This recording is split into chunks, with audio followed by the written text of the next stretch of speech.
Hello everyone, welcome to class number 24 of database concept. आज के class में हम डिस्कस करेंगे और कुछ डेटाबेस क्वेरी एग्जांपल्स के बारे में। तो यहाँ पे हम जो एग्जांपल्स लेंगे सिलेक्ट कमांड के साथ डेटा को रिट्राइव करने का, तो वो हम करेंगे by using arithmetic operators, group by clause and having clause. तो arithmetic operators, group by clause, having clause, इनको यूज करके हम डेटाबेस क्वेरी कैसे कर सकते हैं, उसके कुछ एग्जाम्पल्स हम आज के क्लास में लेंगे और डिस्कस करेंगे। तो शुरू करते हैं डिस्कशन और जानते हैं इन टॉपिक्स के बारे में। सो वही सेम टेबल हम कंसीडर करेंगे जो लास्ट कुछ क्लासेस से हम कंसीडर करते आ रहे हैं। तो पहले हम डिस्कस करेंगे कि हम कैसे अरिथमेटिक ऑपरेटर्स को यूज करके डेटाबेस क्वेरी कर सकते हैं। So we can also use arithmetic operators in the select clause. Select clause में हम अरिथमेटिक ऑपरेटर्स को भी यूज कर सकते हैं। एक एग्जाम्पल हम कंसीडर करते हैं कि कैसे यूज कर सकते हैं। एक एग्जाम्पल यहाँ पे लिया गया है कि if we want to display teacher name, current salary and a 10% increase in the salary for those teachers who belongs to department number 4, then select statement can be written as shown below। अभी हम नीचे देखेंगे, हमें यह बोला है कि हमारे पास एक टेबल है। उस टेबल में जो भी डेटा है वहां से हमें टीचर नेम को डिस्प्ले कराना है, करंट सैलरी को दिखाना है, और जो टीचर्स डिपार्टमेंट नंबर 4 में काम करते हैं उनके सैलरी को 10% इंक्रीज करके दिखाना है कि नहीं। तो उसके लिए डेटाबेस क्वेरी हम क्या लिखेंगे? तो उसके लिए database query you can see here, select first name दिखाए, लास्ट नेम दिखाए, तो नेम हो गया, नेम डिस्प्ले कर दिया हमने। फिर सैलरी, नॉर्मल सैलरी जो है नॉर्मल सैलरी हम दिखाएंगे। देन सैलरी इंक्रीमेंट वाला हम दिखाएंगे। तो ये सैलरी इंक्रीमेंट हमने कितना किया? 10%। 10% मीन्स नॉर्मल परसेंटेज है 100, उसमें हमने 10% इंक्रीज किया, मतलब 110/100। 110/100 can be simply written as 1.1। Okay, और उसको हमने एक टेम्पररी नेम दे दिया, न्यू सैलरी। ओके, ये जो अपडेटेड सैलरी है, यहाँ पे जो हमने मल्टीप्लिकेशन सिंबल यूज किया, ये एक एरिथमेटिक ऑपरेटर है। तो एरिथमेटिक ऑपरेटर को हम ऐसे सिलेक्ट कमांड के साथ भी यूज कर सकते हैं। तो ये जो सैलरी इंक्रीमेंट करेगा, ये सैलरी किनका इंक्रीमेंट करके हमें दिखाएगा? ओनली उन टीचर्स का जिन टीचर्स का डिपार्टमेंट नंबर क्या है, जिन टीचर्स का डिपार्टमेंट नंबर 4 है। ओके, तो यहाँ पे हम रिजल्ट देख सकते हैं। रिजल्ट हमें देखने को यहाँ पे मिलेगा कि ये जो दो टीचर हैं ये डिपार्टमेंट नंबर 4 में काम करते थे, जिनका पहले सैलरी ये था, न्यू सैलरी अभी इंक्रीमेंट होने के बाद ये हो चुका है। ओके, सो आई होप सबको क्लियर हो गया होगा कि हम कैसे सिलेक्ट कमांड के साथ एरिथमेटिक ऑपरेटर्स को यूज कर सकते हैं। अगेन अभी हम और एक क्वेरी के बारे में देखेंगे। तो अभी हम जिस क्वेरी के बारे में डिस्कस करेंगे वो हम करेंगे ग्रुप बाय क्लॉज को लेके। तो पहले हम ये समझ लेते हैं कि ये ग्रुप बाय क्लॉज हम कब यूज करते हैं। So grouping based on an attribute can be done in SQL। Okay, अगर हम कोई एक पर्टिकुलर एट्रीब्यूट के वैल्यूज को लेके रिकॉर्ड्स को ग्रुपिंग करना चाहते हैं, जैसे कि सपोज एक एट्रीब्यूट है स्ट्रीम, जहाँ पे साइंस स्ट्रीम है, आर्ट्स स्ट्रीम है, कॉमर्स स्ट्रीम है, और हम चाहते हैं कि स्ट्रीम एट्रीब्यूट को लेके हम रिकॉर्ड को ग्रुपिंग करें, है कि नहीं। जितनों का स्ट्रीम एट्रीब्यूट का वैल्यू साइंस है वो एक ग्रुप में हो जाएंगे, जिनका स्ट्रीम एट्रीब्यूट का वैल्यू आर्ट्स है वो एक ग्रुप हो जाएंगे, जिनका कॉमर्स है वो एक ग्रुप हो जाएंगे। So to divide the total records of a table into individual groups based on a particular attribute, कोई एक पर्टिकुलर एट्रीब्यूट को बेस करके अगर हम टोटल टेबल को, जितने भी रिकॉर्ड्स हैं टोटल टेबल में, उनको अगर हम अलग अलग ग्रुप्स में डिवाइड करना चाहते हैं, then this can be done in SQL by using group by clause. Okay, group by clause को यूज करके हम ग्रुपिंग कर सकते हैं। किन को ग्रुपिंग कर सकते हैं? एक डेटाबेस टेबल में जो रिकॉर्ड्स हैं उन रिकॉर्ड्स को ग्रुपिंग कर सकते हैं, कोई एक पर्टिकुलर एट्रीब्यूट के वैल्यू को लेके। जैसे कि अभी हमने एग्जांपल लिया, सपोज हम स्ट्रीम एट्रीब्यूट को कंसीडर करते हैं ग्रुपिंग करने के लिए, तो जिनका स्ट्रीम नेम सेम होगा वो एक ग्रुप में कंसीडर होंगे। ओके, तो ग्रुपिंग हम क्यों करते हैं? मेनली ग्रुपिंग हम करते हैं, सपोज एक ग्रुप का हमें एवरेज वैल्यू निकालना होता है कभी, या फिर एक ग्रुप में टोटल कितने रिकॉर्ड्स इन्वॉल्व हैं वो हमें काउंट करना होता है, या फिर एक ग्रुप का हमें टोटल सम निकालना होता है, या फिर एक ग्रुप का मैक्सिमम सैलरी किसका निकालना होता है, मैक्सिमम स्कोर किसका निकालना होता है, एक ग्रुप का मिनिमम अमाउंट या फिर मिनिमम स्कोर हमें निकालना होता है। तो अगर हमें कोई ग्रुप एक्टिविटी परफॉर्म करना हो तो तब हमें ग्रुपिंग करना पड़ता है, और ग्रुपिंग करने के लिए हम ग्रुप बाय क्लॉज यूज करते हैं, और कोई एक पर्टिकुलर एट्रीब्यूट को कंसीडर करके उसके हिसाब से ग्रुपिंग करते हैं। तो आई होप सबको क्लियर हो गया होगा कि ये ग्रुप बाय क्लॉज हम क्यों यूज करते हैं। तो एक एग्जांपल कंसीडर कर लेते हैं।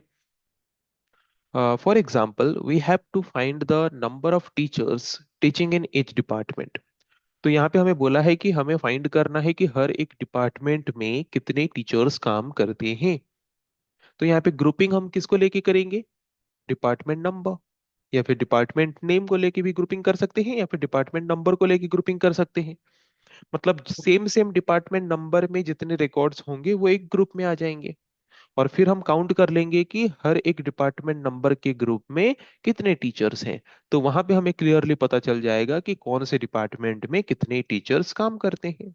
Okay, so thus we have to group the result based on the departments, and for each department we have to count number of teachers who teach in that department. Okay, अगर हमें बोला है कि कौन से डिपार्टमेंट में कितने teachers काम करते हैं, तो सबसे पहले हम क्या करेंगे, डिपार्टमेंट के हिसाब से, मतलब डिपार्टमेंट नंबर या फिर डिपार्टमेंट नेम के हिसाब से हम क्या करेंगे, ग्रुपिंग करेंगे।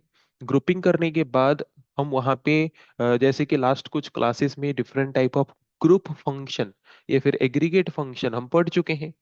तो एग्रीगेट फंक्शंस को हम तभी यूज करते हैं जब हमें मल्टीपल रिकॉर्ड के वैल्यूज को इनपुट के हिसाब से लेना हो और single value as a output देना हो। तो यहाँ पे ग्रुप बाय क्लॉज में हम क्या करते हैं, मल्टीपल रिकॉर्ड को एक सिंगल ग्रुप में रखते हैं। तो यहाँ पे हम क्या करना चाहेंगे, मल्टीपल रिकॉर्ड के वैल्यू को इनपुट के हिसाब से लेना चाहेंगे और single value as a output देना चाहेंगे। ओके, तो वहां पे हम ग्रुप बाय क्लॉज के साथ एग्रीगेट फंक्शंस को भी यूज करते हैं, क्या करने के लिए, हर एक ग्रुप का एक आउटपुट या फिर प्रॉपर रिजल्ट जनरेट करने के लिए। तो नंबर ऑफ टीचर्स एक ग्रुप में कितने हैं, एक डिपार्टमेंट में कितने हैं, उसको काउंट करना है। तो काउंट करने के लिए कौन सा एग्रीगेट फंक्शन यूज करोगे, काउंट फंक्शन यूज करोगे, है कि नहीं। सो काउंट फंक्शन यूज करके हम काउंट करेंगे कि हर एक डिपार्टमेंट वाले ग्रुप में कितने टीचर्स हैं। ओके, तो यहाँ पे हम जो क्वेरी लिखेंगे उस क्वेरी में ग्रुप बाय क्लॉज भी यूज होगा, as well as aggregate function भी यूज होगा। सो इसको लिखने का तरीका थोड़ा सा यूनिक है, तो थोड़ा ध्यान से देखना। तो जब भी हम ग्रुप बाय क्लॉज यूज करके टोटल टेबल के रिकॉर्ड्स को ग्रुपिंग करते हैं और डेटाबेस क्वेरी करते हैं, तो वहां पे एक चीज हमेशा ध्यान देना कि हम जिस एट्रीब्यूट को लेके ग्रुपिंग करते हैं वो एट्रीब्यूट सिलेक्ट कमांड के साथ लिखा होना जरूरी है। ओके, जैसे कि यहाँ पे हम डिपार्टमेंट नंबर को लेके ग्रुपिंग कर रहे हैं, तो डिपार्टमेंट नंबर यहाँ पे होना जरूरी है। डिपार्टमेंट नंबर के बदले अगर हम डिपार्टमेंट नेम को ग्रुपिंग करते लेके तो भी चलता, तो यहाँ पे डिपार्टमेंट नेम हमें लिखना होता। मतलब जिस एट्रीब्यूट को लेके हम ग्रुप बाय क्लॉज में ग्रुपिंग कर रहे हैं वो एट्रीब्यूट का रिजल्ट हमें दिखाना कंपलसरी है, किसमें, ग्रुप बाय क्लॉज में। देन हम डिपार्टमेंट नंबर को लेके ग्रुपिंग कर रहे हैं और हमें क्या करना है, काउंट करना है, तो इसीलिए हमने काउंट स्टार फंक्शन को यूज किया और उसको एक हमने एलियास नेम दे दिया नंबर ऑफ टीचर्स, है कि नहीं। तो हर एक डिपार्टमेंट के ग्रुप में कितने टीचर्स हैं वो हमें काउंट करके दिखाएगा, कौन से टेबल से, टीचर टेबल से। अभी हमें क्या करना है, ग्रुपिंग करना है कि नहीं। तो ग्रुपिंग करने के लिए क्या क्लॉज यूज करेंगे, ग्रुप बाय। किस एट्रीब्यूट को लेके ग्रुपिंग कर रहे हैं, डिपार्टमेंट नंबर, तो यहाँ पे लिख देंगे डिपार्टमेंट नंबर। तो उसके बाद सेमी कॉलन एंटर। तो क्या होगा, डिपार्टमेंट नंबर को लेके वो ग्रुपिंग करेगा, मतलब जितने भी रिकॉर्ड्स में सेम सेम डिपार्टमेंट नंबर होंगे उनको एक ग्रुप में रखेगा, और फिर काउंट करेगा कि हर एक ग्रुप में टोटल कितने रिकॉर्ड्स आए, और उससे हमें क्लियर हो जाएगा कि हर एक डिपार्टमेंट में कितने, कौन से डिपार्टमेंट में कितने टीचर्स काम करते हैं। ओके, तो उस हिसाब से अगर हम रिजल्ट को देखें तो वी कैन सी हियर कि हर एक डिपार्टमेंट का नाम यहाँ पे डिस्प्ले हो रहा है और कौन से डिपार्टमेंट में कितने टीचर्स काम कर रहे हैं वो हमें यहाँ पे डिस्प्ले करा चुका है। ओके, तो ऊपर जो रिजल्ट हमने देखा, the above result can be enhanced if we display the name of the department also, है कि नहीं। देखो, जब हम डिपार्टमेंट नंबर को लेके ग्रुपिंग कर रहे हैं तो डिपार्टमेंट नंबर के बदले हम डिपार्टमेंट नेम को भी लेके ग्रुपिंग कर सकते थे, बोथ आर सेम, है कि नहीं। मतलब department number, department name both are identical to each other, मतलब दोनों एक दूसरे के साथ कनेक्टेड हैं। तो अगर हम डिपार्टमेंट नेम को भी डिस्प्ले करना चाहते हैं ग्रुपिंग करने के बाद, देन हमारा रिजल्ट जो है वो और ज्यादा ही एनहेंस्ड होता, और ज्यादा बेहतर होता। बट हम अगर ओनली डिपार्टमेंट नंबर को लेके ग्रुपिंग कर रहे थे तो हम सिर्फ टीचर टेबल से डेटा को लेके इजीली काम कर पा रहे थे।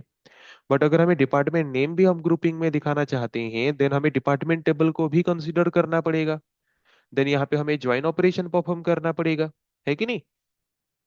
देखो, तो उसके लिए कैसे करेंगे, select department number, department name, count star as number of teachers from teacher comma department.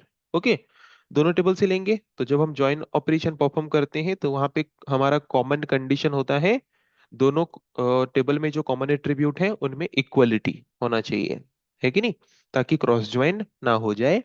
उसके बाद हम क्या करेंगे, ग्रुप बाय क्लॉज यूज करके डिपार्टमेंट नंबर को लेके ग्रुपिंग करेंगे। तो क्या होगा, डिपार्टमेंट नंबर को लेके अगर हम ग्रुपिंग कर रहे हैं तो सेम डिपार्टमेंट नंबर जिनका है डिपार्टमेंट नेम भी तो सेम होगा, है कि नहीं। तो कोई दिक्कत नहीं है डिपार्टमेंट नेम को यहाँ पे डिस्प्ले करने का, है कि नहीं। बट यहाँ पे अगर एम्प्लॉय का फर्स्ट नेम मैं दिखाना चाहूंगा तो क्या पॉसिबल है, नो। क्योंकि एक ग्रुप में मोर देन वन रिकॉर्ड हो सकते हैं, और मोर देन वन रिकॉर्ड में मोर देन वन फर्स्ट नेम हो सकता है, और मल्टीपल वैल्यूज हम एक बार में डिस्प्ले नहीं कर सकते। तो इसीलिए जब हम ग्रुप बाय क्लॉज यूज करते हैं तब हमें इन चीजों का ध्यान देना जरूरी है कि कौन से एट्रीब्यूट को हम एज ए रिजल्ट डिस्प्ले करा सकते हैं और कौन सा नहीं करा सकते।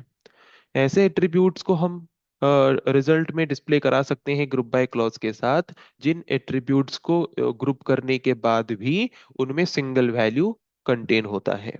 जैसे कि ग्रुपिंग करने के बाद डिपार्टमेंट नंबर मल्टीपल टाइम जो आता है वो सेम वैल्यू है, मतलब एक बार दिखाने से भी चलेगा। डिपार्टमेंट नेम जो आएगा वो भी मल्टीपल वैल्यूज जो है वो सेम है, उसको एक बार दिखाने से चलेगा। बट वही सेम डिपार्टमेंट नंबर में जो टीचर्स हैं उनका फर्स्ट नेम जो आएगा, दोनों टीचर्स का नेम सेम होगा बोल के तो कोई कंपलसरी नहीं है। मतलब दो अलग अलग नेम होंगे, और दो वैल्यू मतलब मल्टीपल वैल्यूज को हम एक बार में एक रो में डिस्प्ले नहीं करा सकते। तो इसीलिए उस तरह के एट्रीब्यूट्स को हम सिलेक्ट कमांड के साथ नहीं लिख सकते अगर हम ग्रुप बाय क्लॉज यूज करके ग्रुपिंग कर रहे हैं तो। ओके, तो यहाँ पे हमारा रिजल्ट जो डिस्प्ले होगा कैसे होगा, department number and total number of teacher जो दिखा रहा था उसके साथ यहाँ पे डिपार्टमेंट नेम भी ऐड हो जाएगा। Okay, so it is important to note that, ये ऑलरेडी हम पढ़ चुके हैं, जान चुके हैं, that attribute used for grouping, जिस एट्रीब्यूट को हम ग्रुपिंग के लिए यूज करते हैं ग्रुप बाय क्लॉज में, that attribute must also be present in the select clause. वो एट्रीब्यूट सिलेक्ट क्लॉज के साथ प्रेजेंट होना कंपलसरी है। ओके, ये ऑलरेडी हमने उसका एग्जाम्पल देखते वक्त भी देखा हमने और डिस्कस भी किया था। देन यहाँ पे जैसे कि वेयर क्लॉज हम क्यों यूज करते हैं, where clause is used to put condition on individual records, है कि नहीं। एक टेबल में जितने रिकॉर्ड्स हैं हम सारे रिकॉर्ड्स को देखना नहीं चाहते, ऐसे कुछ रिकॉर्ड्स को देखना चाहते हैं जो हमारे कंडीशन को सेटिस्फाई करे। तो उन रिकॉर्ड्स के लिए हम कंडीशन देते हैं कौन से क्लॉज में, वेयर क्लॉज में। वैसे हम चाहते हैं कि हमने ग्रुपिंग जो किया, ग्रुप करके हमने जो अलग अलग ग्रुप को एक टेबल का प्रेजेंट किया, हम सारे ग्रुप को देखना नहीं चाहते, हम कुछ कंडीशन देना चाहते हैं, और जो जो ग्रुप उस कंडीशन को सेटिस्फाई करेंगे हम सिर्फ वही ग्रुप्स को देखना चाहते हैं। तो इंडिविजुअल रिकॉर्ड्स के लिए कंडीशन देने के लिए तो हम वेयर क्लॉज यूज करते थे। तो इंडिविजुअल ग्रुप्स के लिए कंडीशन देने के लिए हम कौन सा क्लॉज यूज करेंगे, हम यूज करेंगे हैविंग क्लॉज। कौन सा क्लॉज यूज करेंगे, having clause. So it is also possible to apply some condition on the group. So this condition will not come under where clause, but in a new clause having.